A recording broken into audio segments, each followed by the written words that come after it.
The Earth is on fire. More than 350 million hectares fall victim to flames every year. Use the hose on the back there, inject it in. The area destroyed is as large as 1/3 of Europe. Fire is a deadly danger in our modern society.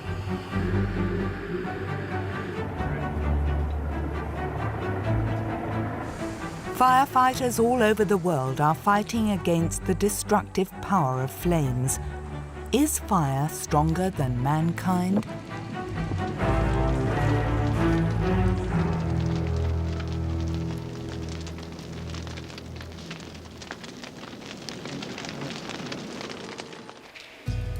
The history of mankind and culture is inconceivable without fire, explains archaeologist Hermann Partzinger.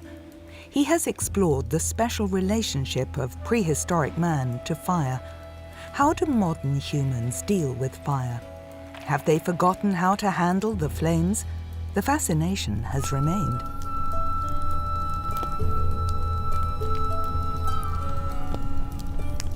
It has something magical, the intense light, the warmth, the heat that it radiates, what it can do, how it can change almost any material. It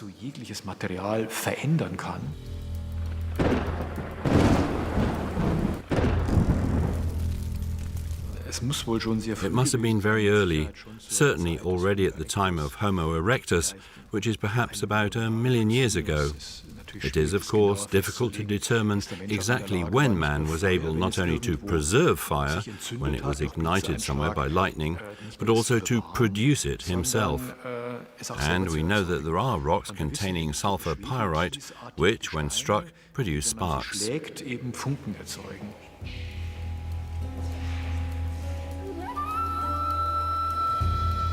The ability to make fire offered protection from wild animals. Fire provided light and warmth, and that's not all. The controlled use of fire, for example, when preparing food, the enzymatic breakdown of the food, both protein from meat as well as vegetables, allowed the body to absorb nutrients in a completely different way. It provided better ways of digestion, with the result, of course, that man developed further physically. The muscular system grew. Brain growth increased enormously, spasmodically. However, you have to bear in mind that these processes took hundreds of thousands of years, but they were certainly triggered by diet.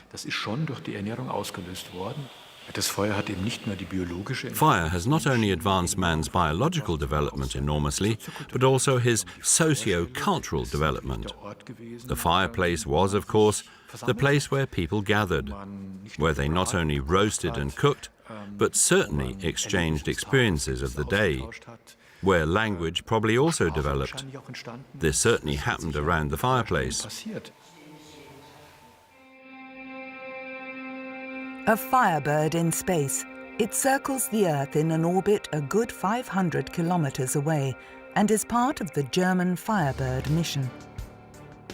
BIROS was developed at the Institute for Optical Sensor Systems of the German Aerospace Center in Berlin. Its task, to detect high-temperature occurrences and fires on Earth. This satellite is specialized in remote fire detection with 2 special infrared cameras in different wavelengths, long wave and mid wave infrared. With this we can detect hotspots, forest fires, volcanism. After the launch this is unfolded by command.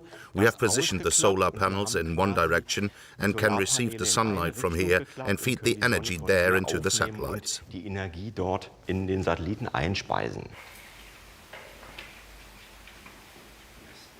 If the contrast to the so-called background and to the ambient temperature is high enough, we can also detect very small fires. The barbecues have to be pretty large, but we can even detect fires of 2 by 2 meters, and that's possible. Das ist möglich. Like through a magnifying glass, fire detective Biros detects the flames and processes the data on board. They're regularly called up by a tracking station on the ground. These are the latest fires from Northern California. Look, here you can see where the individual fire zones are. I found a map on the internet, and as you can see, the burnt area actually looks exactly like the fire area as it is mapped on site. You obviously see the same contour as in the original picture above. Unfortunately, you just have to watch, but of course you can help with sensor systems like our satellite system to detect the direction of spreading. Of course, it would be exciting to combine such data with risk models, where you try with other data to record how long a certain drought has existed or which climatic conditions exist in a certain summer period. And you link this with knowledge about what type of forest or vegetation it is, in order to map out risk areas and examine them specifically. And then you can support emergency forces on site with such data.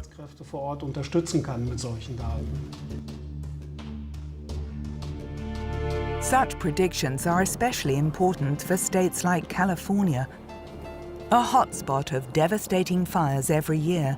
But Firebird and forest experts are not yet networked. The drought on the American West Coast has become a permanent phenomenon.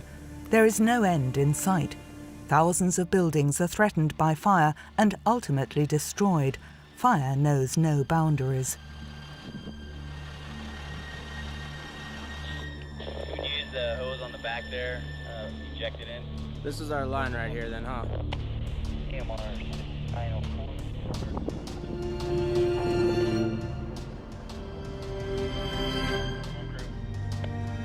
Go ahead.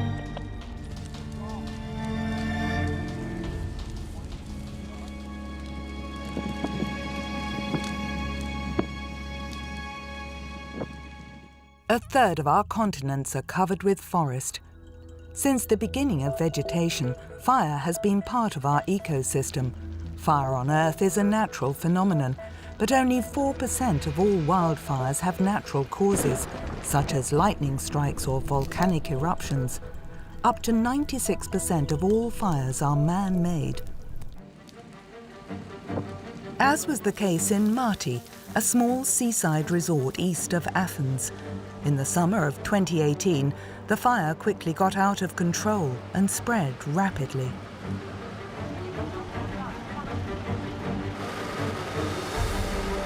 More than 3,000 firefighters were on duty. Again and again, the strong wind fanned the flames. For many people, help came too late. 99 people died as a consequence of the fire. This year in Greece, we have seen that these fires really know no borders. They burn over the natural landscape, through the cultivated landscape, into the suburbs, into the villages.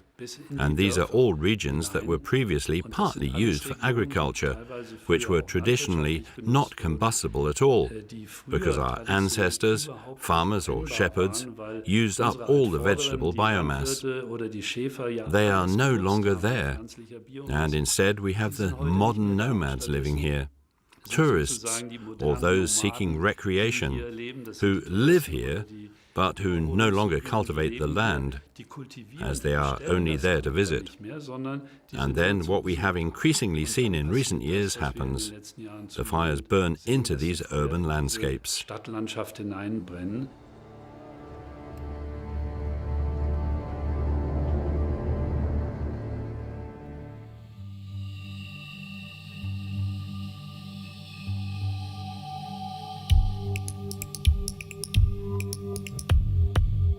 Spain, 80 kilometers south of Valencia. Every year, the whole of southern Europe faces the same challenge. Large fires destroy hundreds of hectares of forest. El fuego tuvo mucha intensidad. Sí, porque fíjate cómo la corteza ha quedado muy... The fire was very violent. Look how much the bark has been damaged, and then in this part the flame has... It's come right to the back. Exactly. The fire hit this part from behind and rose much higher, Almost twice as high. which means that the fire was extremely intense. The wind here was... The wind was strong. Exactly. It rotated in this area many times, as we can see from the needles. A lot of bark has burned off. That was very hot. The bark is an insulator, but it has lost that property here. The internal tissue is destroyed. The tree is dead. The brothers Bernabe and José Moya are forest fire experts. Together they search for the causes of the violent fires and for strategies to better protect vegetation and land. José is an environmental engineer. Bernabe is a botanist and tree expert. Look, there's something interesting. Let's take a look.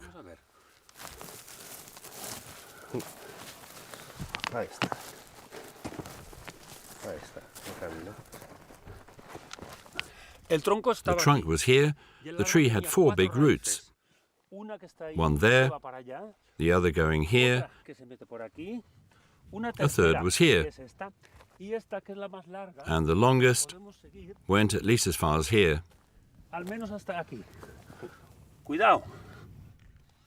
Now look, we're losing it here, but it's still very hot underneath. The remaining vegetation here could reignite at any time.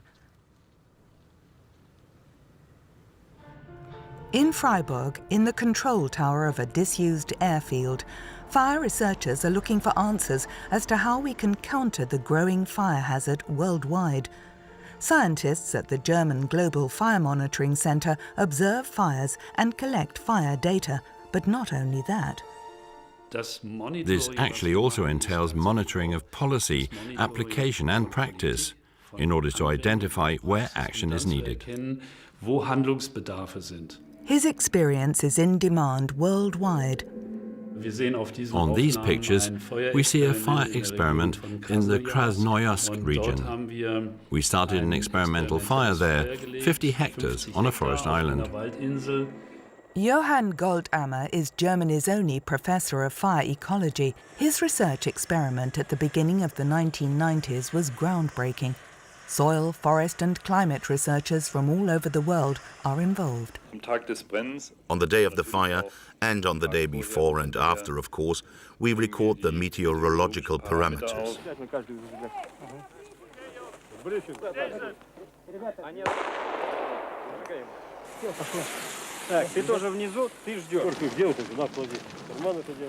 The controlled fire test is intended to provide information on the behavior of large wildfires. The researchers want to know what effects so-called catastrophic fires have on humans and the environment, and how strong the emissions are that rise into the atmosphere.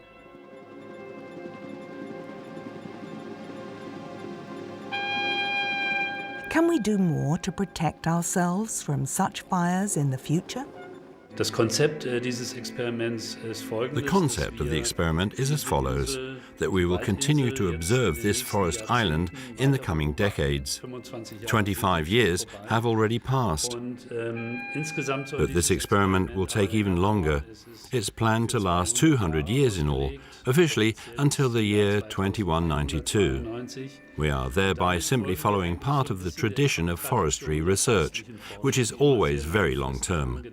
And now, after the catastrophic fire we see here, we want to track how nature manages the regeneration, the reconstruction of the forest. Den Wiederaufbau des Waldes durch die Natur verfolgen. Thousands of kilometers further northwest, Alaska. The large forests in the north of America stretch over the continent almost untouched. In the wild, untamed nature of Alaska, bushfires can spread undisturbed. Every year, millions of hectares of forest burn down here.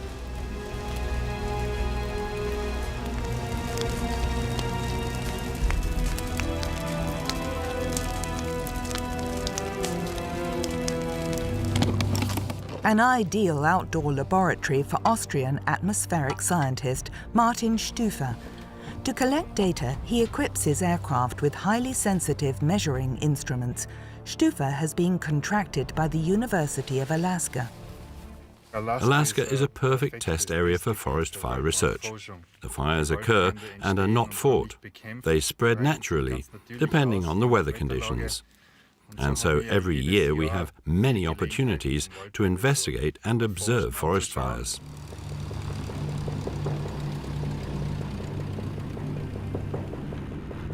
With his small plane, the scientist can not only reach almost every fire. When flying over the forests, he collects important data. Just like Professor Goldammer, he is interested in the effects of the continuing bushfires on our climate. The measurement results are alarming. They show a clear concentration of pollutants over the Arctic, and Stufer's made another observation. As a result of climate change, fires are happening more frequently and at shorter intervals. Normally, forests store climate-damaging carbon dioxide. If they burn down, the CO2 is released.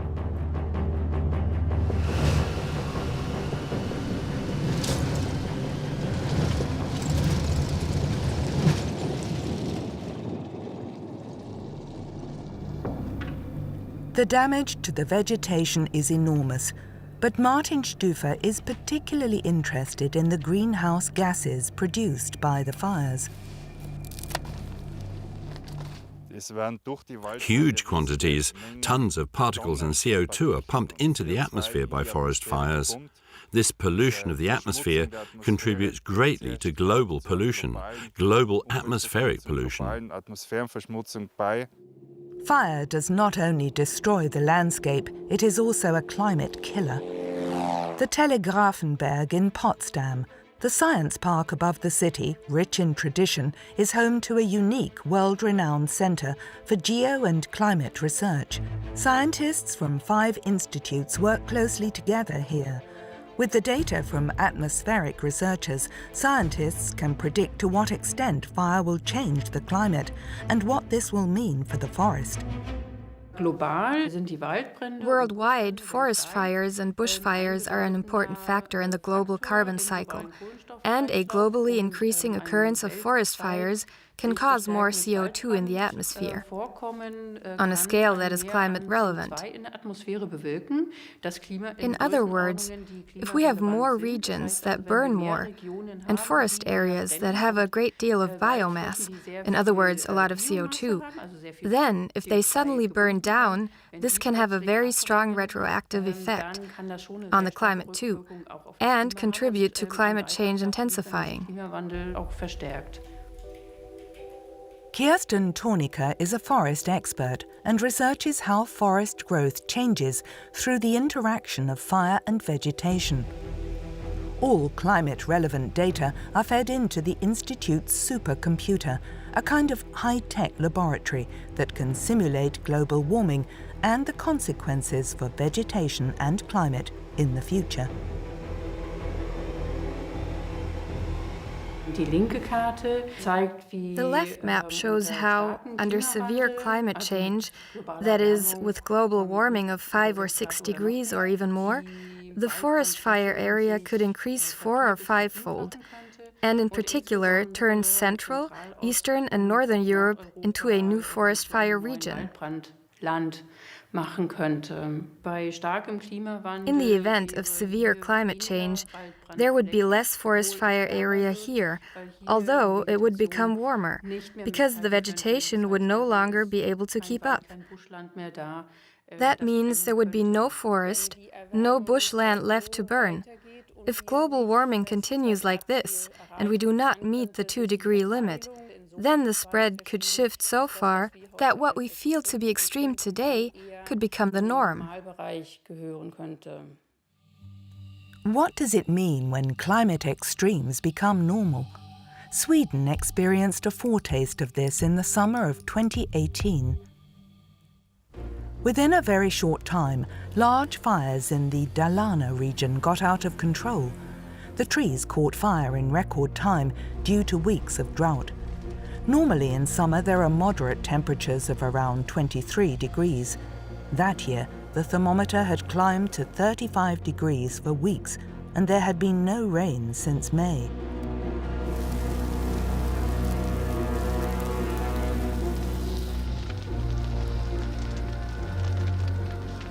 The Swedish emergency services had to request European support because the Swedes did not own a single firefighting aircraft.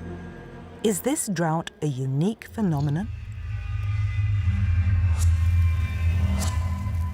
What we are now seeing is that the jet stream is weakening, and this is giving us large-scale weather patterns that are persistent. This means that we may by chance have general weather conditions with prolonged dry and hot spells, or general weather conditions with prolonged heavy precipitation. And that is what we have to face, and what silviculture, forestry or forestry science has to adapt to, just like the fire brigades.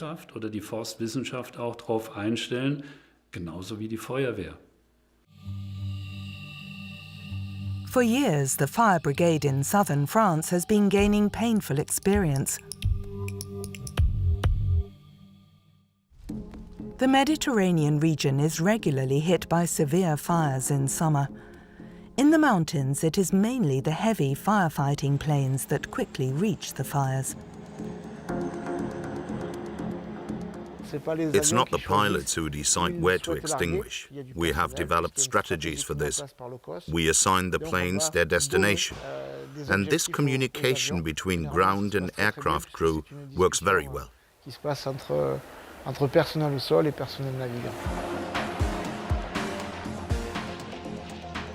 Firefighting aircraft and ground troops are well attuned to each other.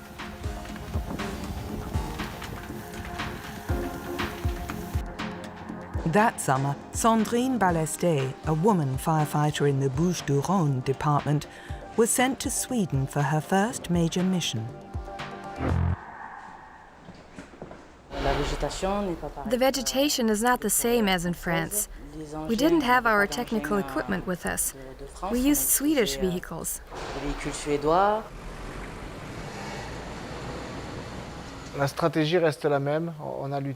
The strategy remains the same.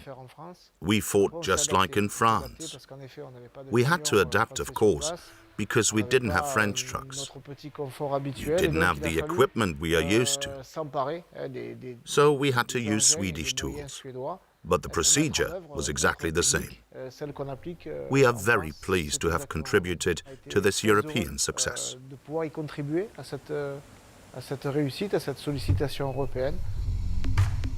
The Swedes have benefited from the sad experience of the French fire brigade with wildfires. But in France too, the fire risk is still high, so they regularly practice different forest fire scenarios at Europe's only forest fire simulation facility. The exercises we do help the firefighters to put themselves in their particular fire situation. Apart from the heat and noise of a fire, we want to teach colleagues how to behave, how to respond to orders, how to retreat, defend themselves or attack.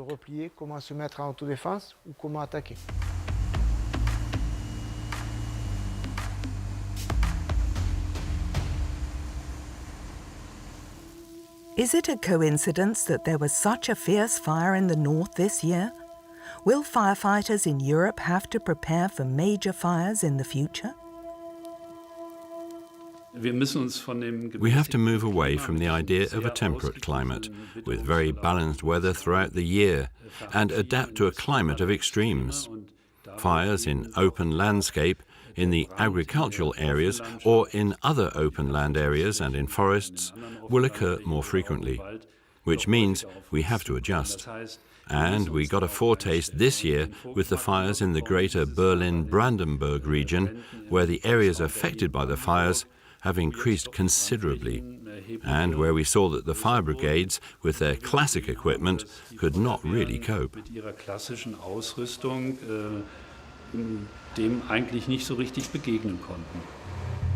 Directly at the motorway, an area of forest has caught fire, probably caused by a cigarette butt. By the end of the summer, the fire brigade in Brandenburg alone will have fought 473 forest fires. What are the reasons for a fire? What was the wind direction that day? Where did it start? Which way did it go? And are there any signs that it might possibly have been arson? In Brandenburg, the special problem of the forests is not only dryness, but also the high amount of ammunition remnants from the Second World War. Here we already have what actually... Militaria collectors have been illegally searching for finds from the Second World War. It's a rifle. Here you can see the trigger. Here was the lock. This is the barrel. I'm going to be careful here because I'm not sure how much all this area has been searched. But it could be that there was an excavation here, and then it's possible, of course, that inevitably ammunition was dug up, came to the surface, and then exploded or ignited. I think that's pretty likely when I look at this now. This year, 2018, the dry phase has been going on since the beginning of March. And for this reason, as you see, although we are not driving very fast, behind us is a huge dust trail. Because of the drought, the highest forest fire warning, level 5, has been declared for weeks. The European Union has classified Brandenburg as just as vulnerable as Greece. There are fire watch towers all over the forest. Raimund Engel is the state's Forest Fire Commissioner. He's trying to get an overview. It still looks green, but if you look closely, especially at the hardwood, you can already see the first signs of drought stress here. And after these weeks or months of drought here in the south of Brandenburg, it's already becoming critical. And you can already see a few pines turning brown, and some of the deciduous trees, where the leaves have changed colour and are falling off. Some trees can't tolerate it for long. The restructuring of the forest could be a solution, but on the sandy ground it quickly reaches its limits. In a deciduous forest, a higher humidity, meaning a different climate, would be of help. But we won't be able to do that here in these large areas, because here the pine is the main tree species. We will press ahead with the restructuring of the forest, but we'll not be able to change the sand pit here, as it was called by the Prussian king Friedrich II. And on the sandy ground, pine grows best. Raimund Engel's main strategy is early detection. The 107 surveillance towers are equipped with Firewatch, a sensor system that scans the site for smoke. Within 6 minutes, the sensor rotates 360 degrees once. The early fire detection system actually comes from space research. Sensor technology has been developed to detect gases and smoke on distant comets. The systems are 1,000 times more precise than the human eye. Firewatch is in demand all over the world and is constantly being further developed. Each optical sensor must be individually measured and calibrated in the test laboratory.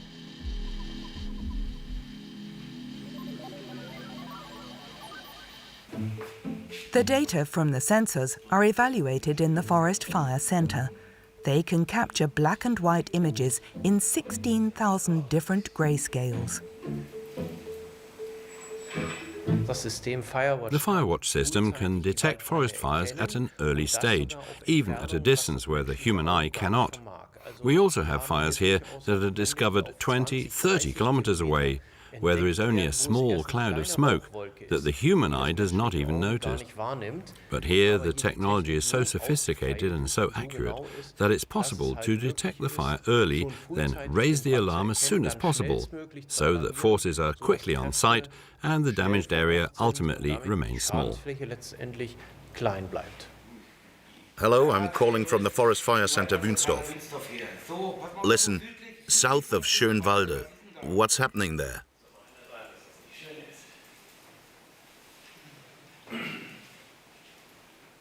A fire in a garage? Okay, so no forest.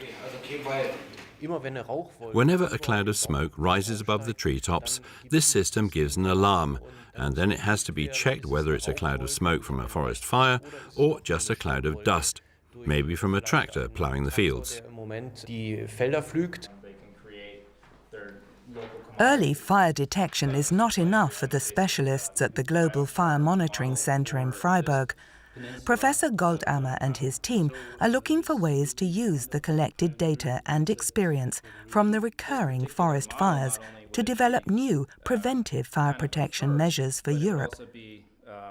This is how we derive the concept of controlled burning, using a scientific approach to clear up the forest, so to speak, with these regular fires. We'll clear it out.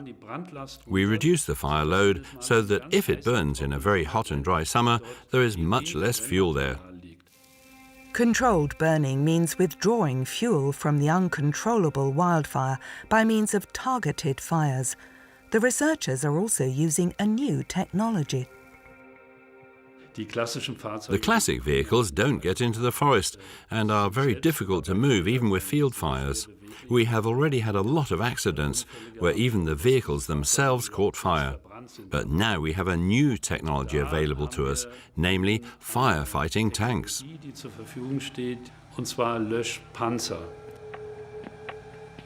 The advantage of the firefighting tank is that it can also be used on surfaces containing ammunition.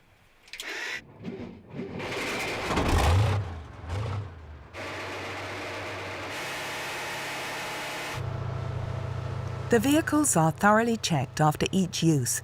The tank of the converted T55 holds 11,000 litres of water.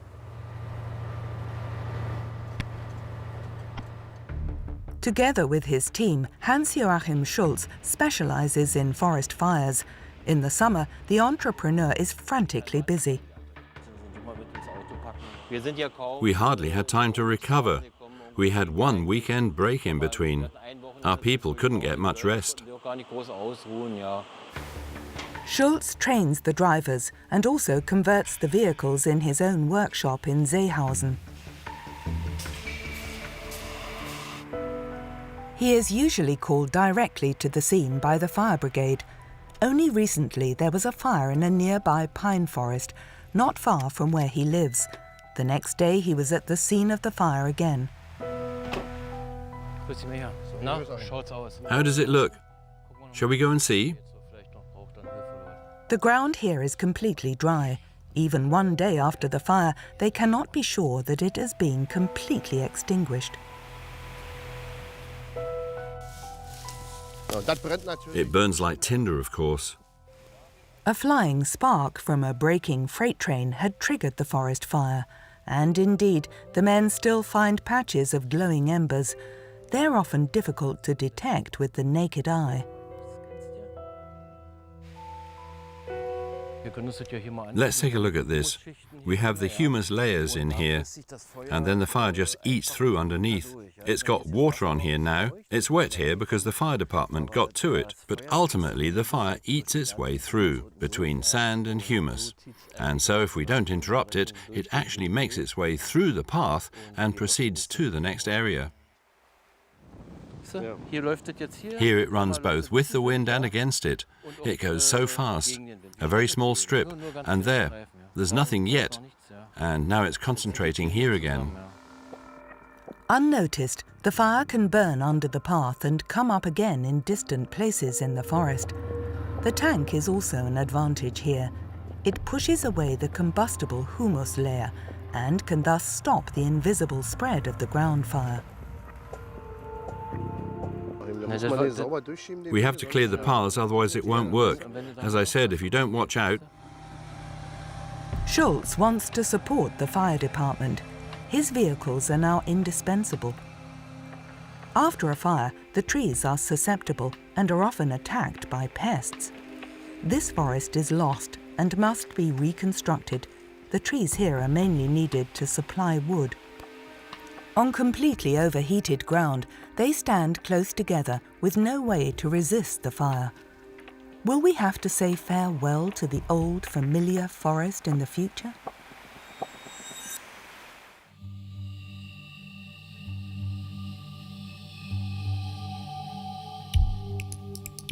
Spain, in the Valencia region.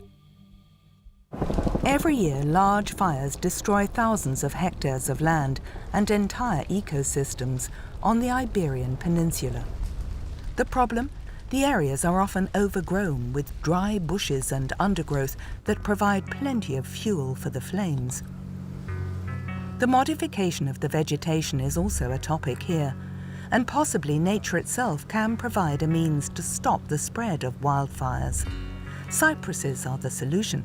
Jose and Bernabé Moya are near Andilla, a good hour's drive northwest of Valencia. They owe the idea with the cypresses to a coincidental discovery. When 20,000 hectares of forest were destroyed after a fire and only an area with cypresses remained, the brothers had the idea to use these trees as a fire break.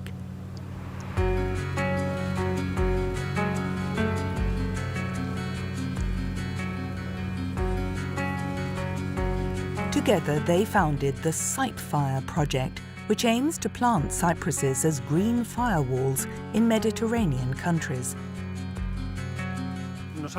There are no weeds. No weeds and no bushes either, right? That would speed up the fire. And they have little foliage, very small, compact. Yes, and look how healthy they are.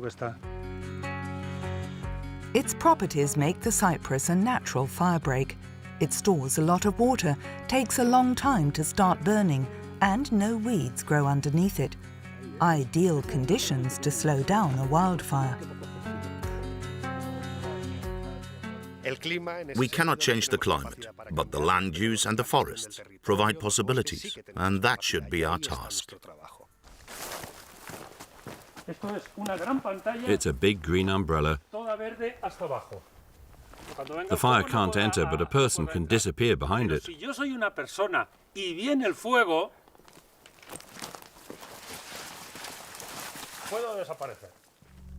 The experts are aware that the wildfires will not be defeated like this, but it may be a way to save the vegetation.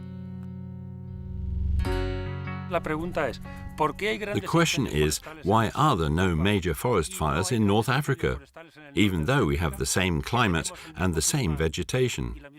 Because the people there take care of the land. They live off the forests and look after them, while we have abandoned the land in Spain and southern Europe, causing the vegetation to grow rampant.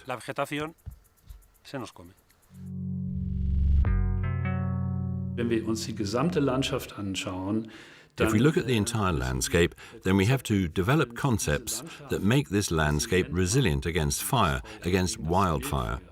And if we do not adapt to this in terms of the shaping of our landscape, so the flammability of our landscape, our forests and also our settlements, then such accidents will continue.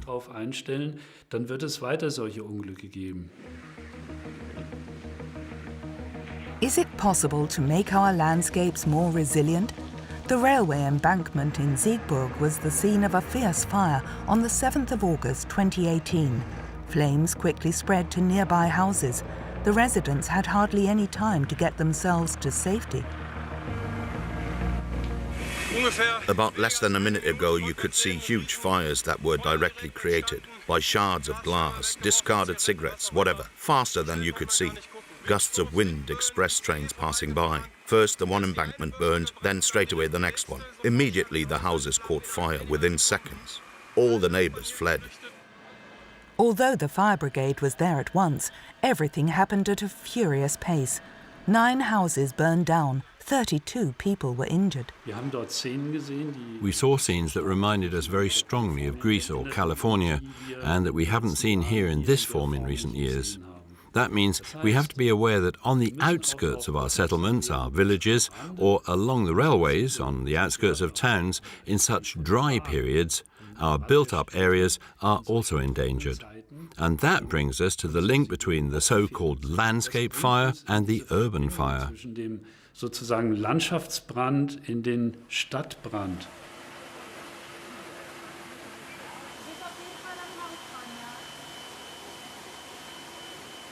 Die Dächer sind nicht The brennbar. roofs aren't flammable when you look at them from the top, but if we look at how the roof overhangs the masonry, there are the points of entry. There are the beams, the wood, and if there is a fire in the garden or in the forest around it, this is precisely the entry point for the fire into these houses. But the construction of the roof truss in such peripheral locations is very crucial. I think the owner of the house should really think about it, and we should build with more fire safety in mind.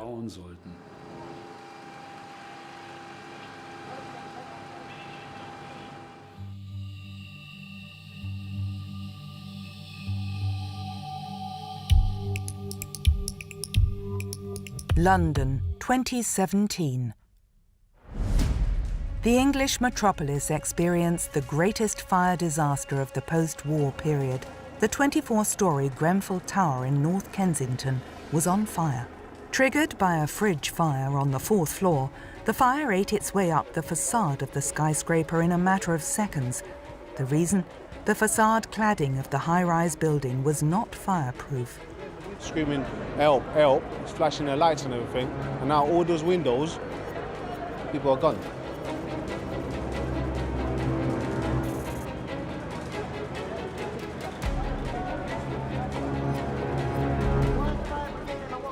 For 71 people, the skyscraper became a death trap. The fire disaster in London is reason enough to focus more on fire protection. In cooperation with the Fraunhofer Institute, the Technical University of Braunschweig and the University of Magdeburg, research is being conducted into the flammability of wood fibre insulating materials. The task of this research is to see how we can safely use these ecological, sustainable, insulating materials in higher buildings as well. The insulating material passed a test. It doesn't tend to smolder, so if the smoldering process stops somewhere, then the material doesn't continue to smolder. Such a smoldering fire can also go undetected by firefighters. The fire brigade arrives and thinks it's extinguished the fire, but there can still be a smoldering fire somewhere in the construction. This is difficult to extinguish, so we need to know whether insulating materials or building materials in general have this tendency or not. The Bunsen burner fires the insulating material for 15 minutes. Its flammability and smouldering behaviour determine whether it may also be used in high-rise buildings. The higher a building is, the greater the fire protection requirements.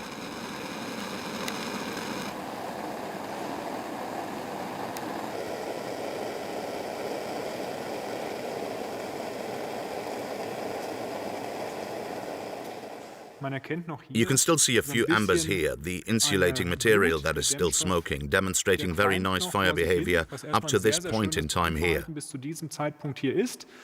So we have a long fire exposure, a low heat release rate, and the fire is also limited to a relatively small area.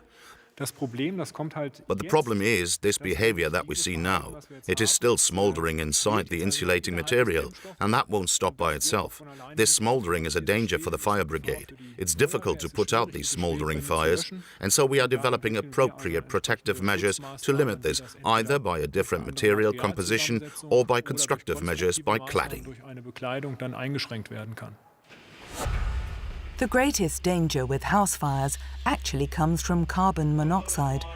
Modern furnishings often release an entire cocktail of hot pollutants. 95% of all fire victims die from toxic gases. If the rescue is not carried out within 5 minutes, there is a danger of suffocation. The firefighters are protected by their breathing masks, but they can see nothing. The unknown space is completely black.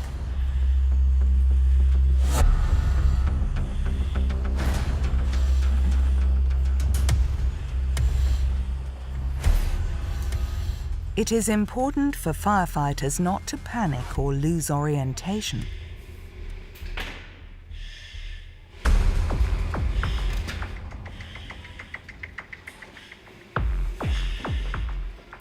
Again and again, the men from the Volunteer Fire Brigade practice scenarios like these in the Fire Brigade School's firehouse.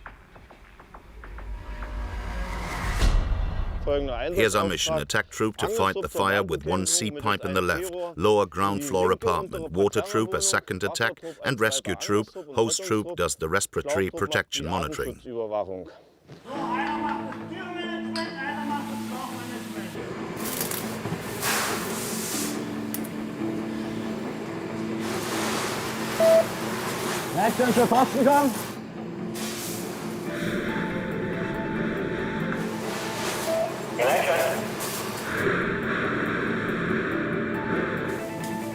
Many volunteers here are experiencing a firefighting operation and feeling the real heat and smoke for the first time. Again and again they practice the same procedures. This is the only way they can survive in an emergency. Fighting the fire is also very physically exhausting. The protective clothing and respiratory equipment alone weighs up to 25 kilos.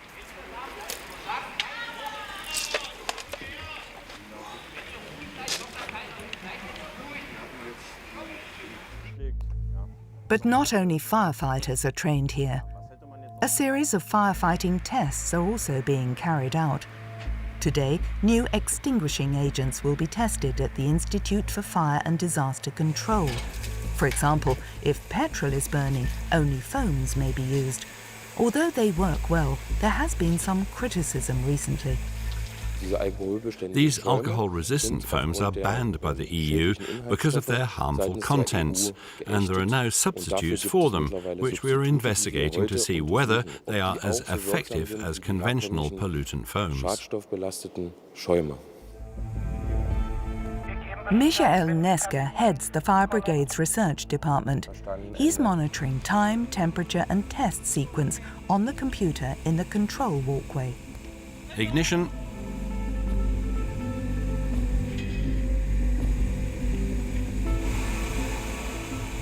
After it has burned for 2 minutes, the extinguishing test begins. The researchers plan at least 3 test rounds before the test is evaluated. The fire is now fully formed.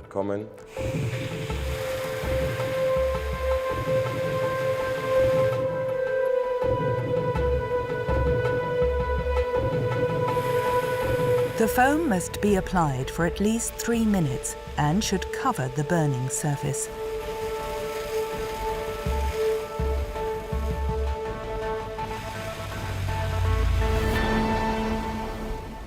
Fire's out.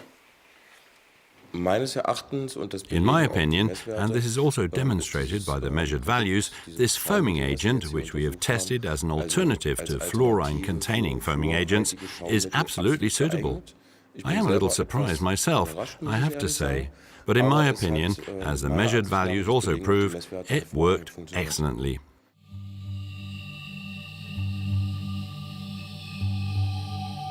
France, in the Bouches-du-Rhône region. Despite all successes, prevention is the best fire protection. I can't say I like fire. I'd probably say I hate it. But I'm passionate about the environment, nature and forests. We are participating less and less in reforestation programs. Nature is reclaiming its territory. Man should only intervene to support and not to change nature. Today we know that there are weather conditions in which everything burns, no matter whether cypresses, eucalyptus or pines. Even deciduous trees burn. It is not worth working on the resistance of the plants. It is much more important to deal with the causes of the fire. Why do fires happen? Accidents, barbecues, careless, perhaps even malicious behavior, but above all, accidents. The only thing that helps is information and education. The fire brigade in the Bouches-du-Rhône region gets support from the Scouts every year. The girls and boys come from all over the country to spend their summer holidays outdoors in nature and to protect the national park near Marseille. Equipped with radios, they patrol the park in small groups. Test radio.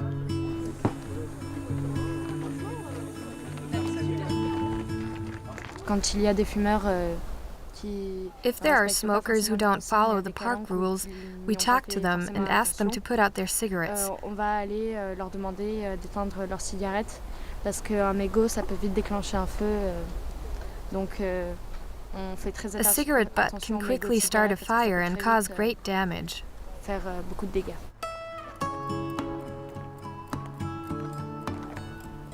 This is a strategic point as it's very high and you can see everything, all of Marseille and the Collonges Park.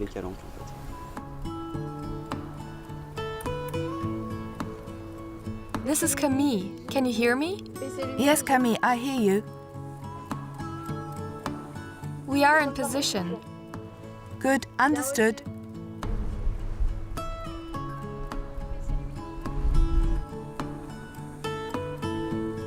The whole of Europe needs to prepare for climate change. We are in a state of upheaval. We in France must also prepare ourselves for greater difficulties and more complex situations. No doubt, including deaths. Decision makers do not necessarily have the strategic means to make the right decisions in complex situations. So this is a task for the European Commission and its disaster control.